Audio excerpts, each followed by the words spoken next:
What is going on, guys, and welcome to episode 18 of the Listen Whilst You Step podcast. Today, I am joined by my brother from another mother. Mr. Jonny Glendenning is back on the podcast. How have we been, mate? I've been seeing we've been hitting some ridiculous numbers in training. Yeah, mate, going really well at the moment. Training's getting better and better each week. Technique's getting better and better. Weight's staying about the same, which is kind of nice. But yeah, every week is a new challenge, and kind of at the moment feeling a bit beaten up and need a deload. But we will see what this week brings and what today brings. Yeah, for sure. It's we'll actually probably touch on deloads when we talk about kind of the main topic of today. We're going to kind of touch on breaking through plateaus, both in terms of like your body weight, where you want that to be going, whether that be running a lean bulk, whether that be maintaining, whether that even be kind of fat loss, but then also hitting plateaus in terms of your training. But mate, you must be missing the gym. Yeah, like at the moment, it's not really ideal. Obviously, like got a few weights in the garage and stuff, so just trying to do as best as possible.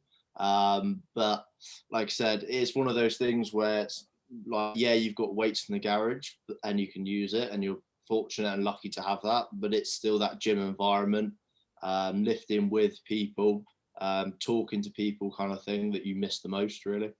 Yeah, but at the same time, I think it's pretty incredible the results you can get. Like you're hitting PBs, and it's literally at your garage. When you go back to basics, sometimes it can help. Oh, mate, massively. And I've had like a few clients as well, had exactly the same, where they've gone into it thinking, oh, I'm not going to enjoy this. It's a different type of training. And in actual fact, they found their body like just suits this type of training better, and they feel better for it. Yeah, massively. I think it's making sure that you do look at this as like open eyes and look at it as that opportunity. We kind of spoke about this in the How to Smash 2021 podcast a little bit. But yeah, mate, let's just kind of get into what we're going to talk about today and just kind of breaking through plateaus, as I really do think this is such a big topic and a big issue for so many people. A lot of people, firstly, they think they've hit a plateau and they may not have, but we'll talk about this at another point. But people hit a roadblock and they just give up.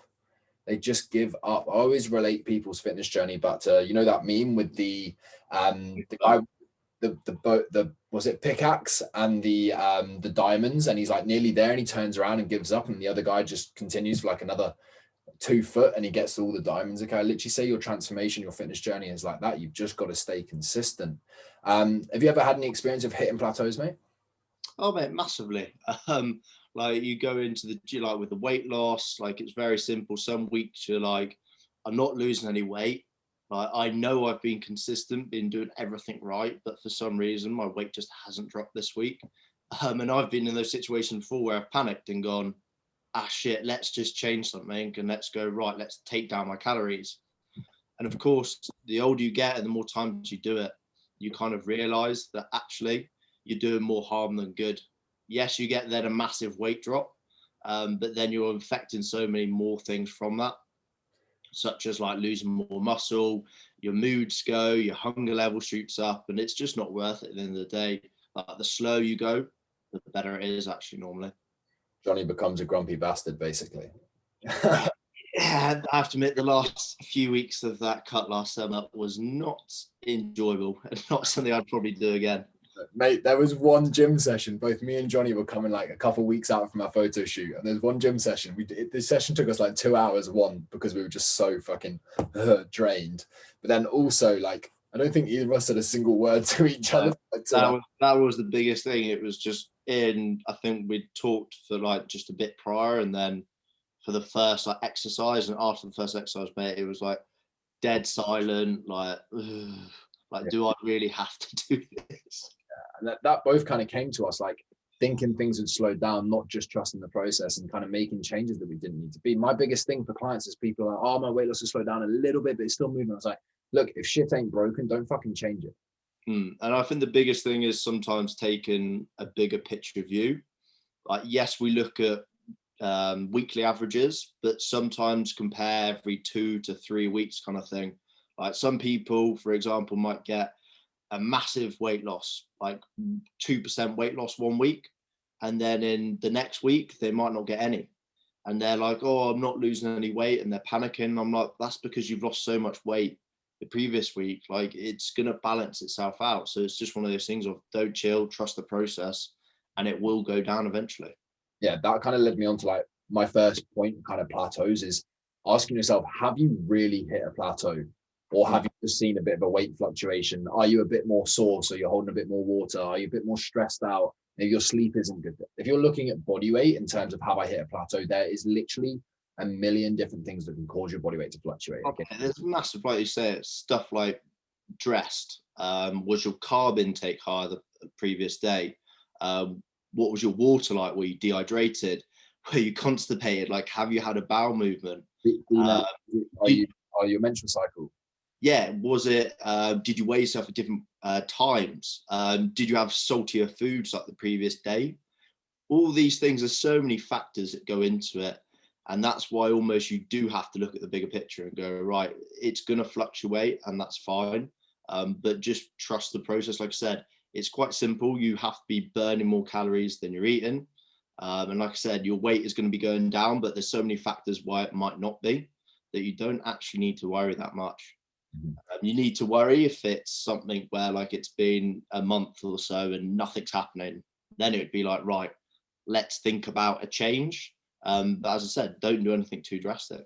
Yeah. So for me, like if people see a weight stall, then we just do another week. We say, look, let's do another week, trust the process. If it doesn't move, most coaches, I think, and this is something we're big on with our clients, and we do not do this, and we really preach it to our clients. We don't just slash at calories because you just shoot yourself in the foot. My first like thing to resort to after maybe 2 weeks of like stalling is just the question: are you being as accurate as you should be? It's that simple. Like it's so easy just to kind of, I had a chocolate there, I had a celebration there, or I had a couple of nuts out the bag there, or I cooked with a bit of olive oil, I didn't track that, or I had some ketchup, and it might only seem like 50 calories here, 20 calories there, 10 calories there, but it can all of a sudden add up to be 100 calories a day. Do that for a week, that's 700 calories. Do that for a month, that's 2,800 calories. A pound of body fat is said to be equal to 3,500 calories. And that's the thing, it can easily be something like that. And like you say, for some people who, especially for like smaller girls and stuff, who where because they're smaller and they require less calories, something like a little bite here and there is going to make a massive difference compared to if you're like 120 kilos. Like because you're so much bigger, it's not going to make as much of a difference. That's the thing. Obviously, it will at some point. Like I said, you've got to figure out all these little things as well. And it's one of those, like you say, if you've not been as accurate as possible, it's just going to affect your weight at some point.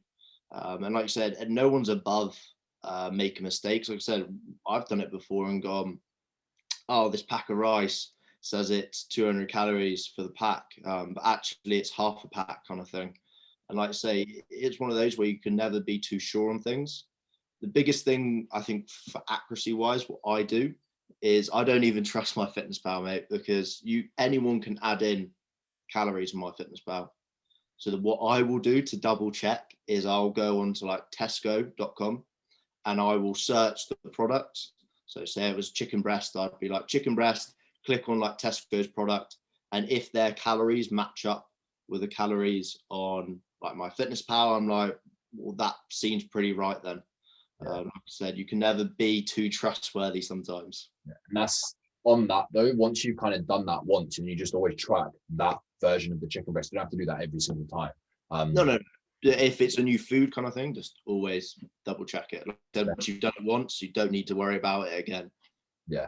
It's also just like little things like people going, oh, I had these couple of meals this week, I didn't weigh them, I just eyeballed it. I'm like, I keep saying I really want to do a YouTube video on this. Like get me, you, Eleanor, maybe my dad or someone who hasn't tracked before, and just right, look, how much is this bowl of rice? How much rice is in this bowl? Or right, here's some flour, weigh me out 100 grams, and just show people how far off you would be. Even us who we've tracked for years and we weigh stuff a lot, so you have quite a good eyeball.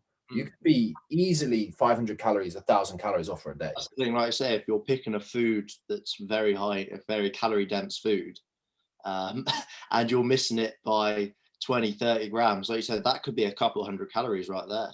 The fucking devil, mate. Yeah, exactly. And like you say, it's other things such as like, oh, I'm not going to track today, or I'm not going to track this meal. And like I say, people are having takeaways and stuff, and you're like, most people probably underdo it rather than actually overestimate, which is another big thing as well. Yeah, that's one thing I'd always do is if I was tracking, say, a takeaway, I'd always try and estimate when you search. Let's say you had an Indian, you had a chicken tikka masala curry, okay, and I'd search chicken tikka masala curry. I'd always choose one that's the highest, okay, and then you just consciously maybe get some extra steps in and things like that, okay. But mate, just to purely like kind of just from like so people can have some actual stuff to take away. Once people have kind of maybe done 2 or 3 weeks, they really have hit a plateau, they've really tightened up on that accuracy, they're making sure their tracking is spot on, they're making sure they're ticking their box in terms of training, their steps. What's your kind of go-to adjustment in terms of how to manipulate people's calories or expenditure? Well, yeah. Well, I was going to say what you kind of said towards the end, which is first, you can always do more activity. So we talked about that equation before of calories in versus calories out. And for me, food has so many nutrients in, which you cannot replace, which you cannot get anywhere else. Like I said, for me, the first thing is always to kind of increase the energy expenditure side. So steps, doing some cardio, like whatever they enjoy, try to increase that aspect. And then if that still doesn't work after a couple of weeks again, then it's a case of, right, let's look at maybe putting your protein up. Because as we've talked about before, kind of thing, with the protein, like purely by eating more protein, it's going to burn calories whilst you're digesting it, again, which is another little trick you can use. And like I said, all you have to do there is you're eating the same amount of calories, but you might just reduce your carb intake and increase your protein intake. And then something after that might be, if that still doesn't work, then you're like, right, let's draw this back 100 calories. But the beauty of that is that because we give calorie ranges, you can still be like, yes, I've drawn you back 100 calories, but let's use this calorie range. Like I said, if you feel like that's too much for some people, which some people it is, you still have that range to go up a little bit if you need it. Yeah, take a step back, look at the bigger picture. So calorie targets are so important because you just naturally, you do have days where you're hungry, days where you're not. Just something on the protein, kind of having a like increased expenditure, next protein. Also, because protein is the most like filling, it's the most satiating out of all our macronutrients. Often that comes down to better adherence because you're not as hungry, you don't overeat. And normally, like we said, consistency, adherence, accuracy, those are your kind of 3 foundations. If you can nail those 3 things, then you will see the results you want. Okay. Kind of changing gears a little bit, mate. How about like when people hit, we both had this massively. When you start hitting plateaus in terms of training. Okay. So again, it is very much dependent on the person, but I think whether you're beginner or advanced, there are a few things, few staples you can always look at, especially for training. Things like even similar kind of like to diet is, how have you slept? What's your nutrition like? What's your water levels like? What did you do the previous day kind of thing? Did you do more steps than normal? Did you train the previous day? Are you more stressed? Similar kind of things to the diet. Well, like I said, there's so many factors that go into training, and you've just got to control those variables as best as possible. But like I said, that's whether you're beginner or elite, those things can all affect your training. And then of course, as you kind of progress up, different things will affect your training, whether you're an advanced lifter compared to like whether you're a beginner. Yeah. For me, again, it's the case of, have you actually hit a plateau, like realistically, or have you just had a bad session? Everyone has bad sessions. Like I had one the other week where I went to pull a deadlift and the thing wouldn't even freaking move off the floor. And I was like, this should be moving, but it's just a bad session. The next week went in and absolutely smoked it. So again, it's like about that trust in the process. But one of the biggest things for me that always kind of reminds me is also times of body weight, particularly because a lot of the people listening to the podcast are going through fat loss phases, dieting phases, and things like that. You've got to remember that if you're maintaining your strength and your body weight is moving down, technically you're actually gaining strength. If we do it in kind of body weight to kind of ratio, percentage wise, you're actually getting stronger. Yeah. And I think that more, we've both kind of felt that, especially when you get leaner and leaner, the biggest thing that goes first is definitely your upper body strength. I didn't have any to start with though, mate. No, but it definitely has a bigger factor, and I've seen that with clients as well who've gone, oh, my upper body's really starting to struggle at this point, compared to like lower body seems to be a bit less affected by it. But like you say, kind of thing, like with the plateaus, you got to consider, are you actually plateaued, or are you having a shit session, or is it lack of sleep, or one of the many things it could be. But kind of what I always start to go back to now is, what's your technique like? Because don't think, even like there's world champion like powerlifters and stuff out there, and they're always correcting their technique. Like your technique can never be good enough, and I would say that's kind of the biggest fault for people hitting a plateau, is actually like they need to reassess their technique as well. And it's just an easy thing to do. Like it's not hard. You just kind of need someone to tell you what to do, and you can figure it out from there. Yeah, I think that a lot of times when people hit plateaus, it's because their accuracy in the last couple of weeks has maybe got a little bit shabby. They started letting their form slip, because then that's only going to let you go so far. Then the limit you.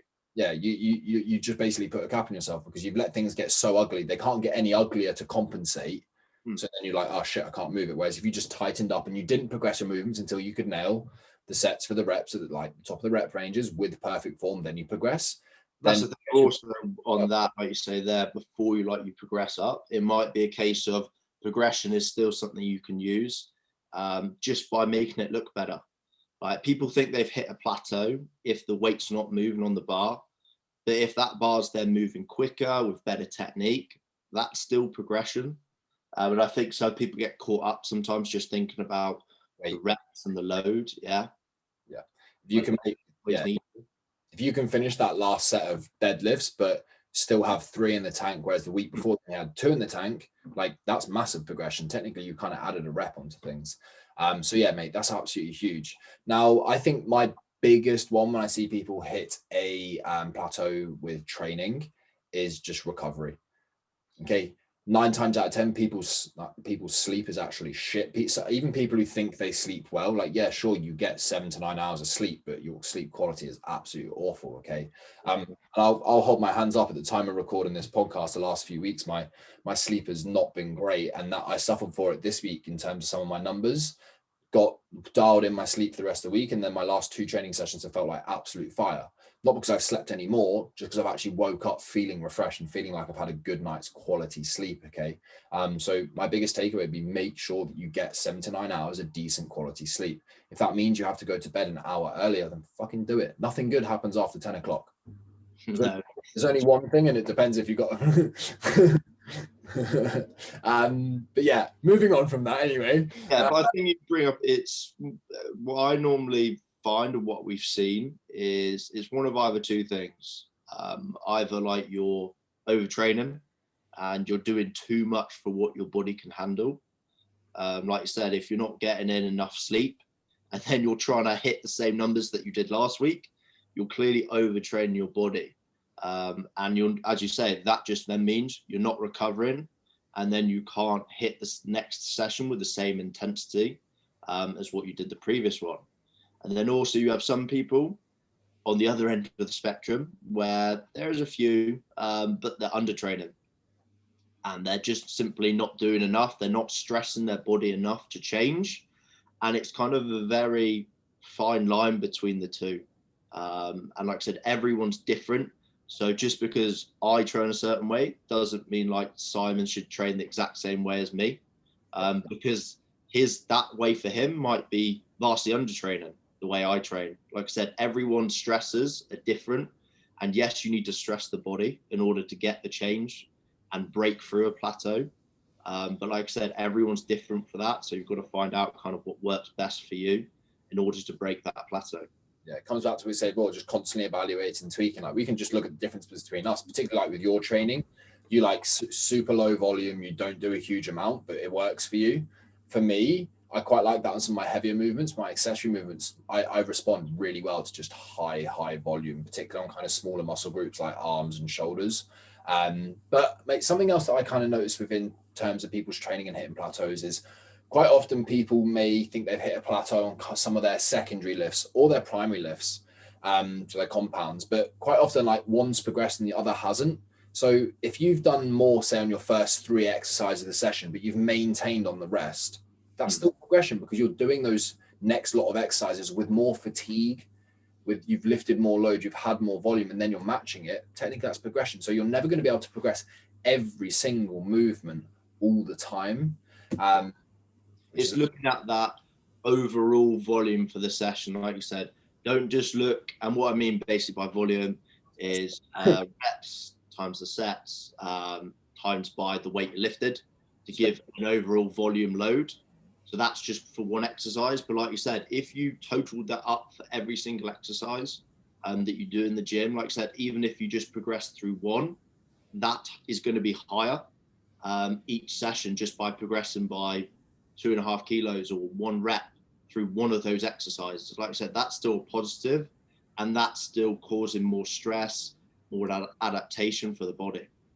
Yeah, basically, stay consistent, trust the process, and keep fucking getting after it. Listen to your body a little bit, mate. Here we go. Let's just wrap this up then, because I want to keep this one nice and short.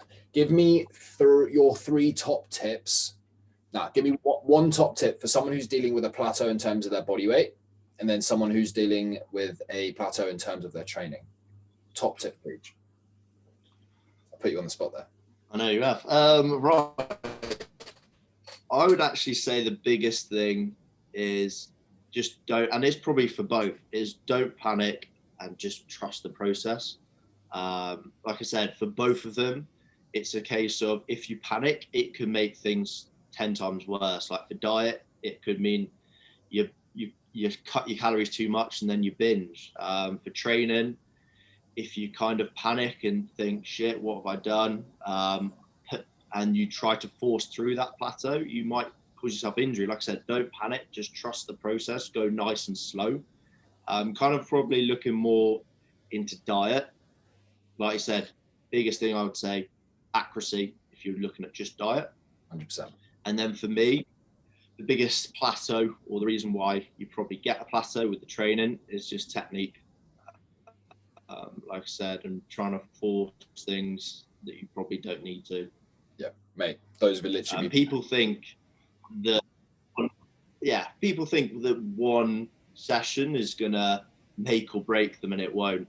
I think that's the biggest thing there, is they think, I need to do this, otherwise I'm not progressing. Where it's kind of like weight loss, mate. It goes and goes up, it goes down. Like some sessions you might have to have a little bit less, but then the next session to be 10 times better. Yeah, absolutely, mate. Those are literally my 2 as well. Accuracy in terms of nutrition, and that'll have your body weight plateaus look after it. And then technique. Look at that bigger picture. Okay, mate, we're going to wrap it up there. I want to keep this one short and sweet. So guys, please make sure you go and give me a follow and Jonny a follow. All the descriptions will be in the link below. Also, the AS Shred Squad app is now live, so make sure you go and sign up for that. It's absolutely awesome. And then if you're kind enough, please leave us a review on Spotify, iTunes, whatever you're doing, and I will see you in the next episode.